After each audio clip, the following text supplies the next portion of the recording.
கையகப்படுத்தும் மசோதா நாட்டின் வளர்ச்சிக்கு தேவையானது என்பதை மறந்து எதிர்க்கட்சிகள் அம்மசோதாவை எதிர்ப்பதாக பாரதிய ஜனதா தேசிய செயலாளர் ராஜா தெரிவித்துள்ளார். நீங்கள் வாளையார்லேருந்து திருவாண்டம் வரைக்கும் 20 கிலோமீட்டருக்கு 4 வழி இருக்கும். அப்புறம் ரோடே சரியாக இருக்காது. காரணம் என்ன? அங்கே நிலம் வாங்க முடியலை.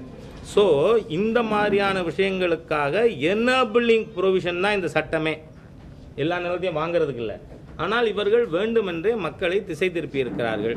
அதனால இந்த சட்டம் நாம் ரினியூ பண்ணாதது ஆர்டினன்ஸை பிஜேபிக்கு தோல்வி இல்லை, இந்த நாட்டின் முன்னேற்றத்துக்கு தோல்வி, விவசாயிகளுக்கு தோல்வி.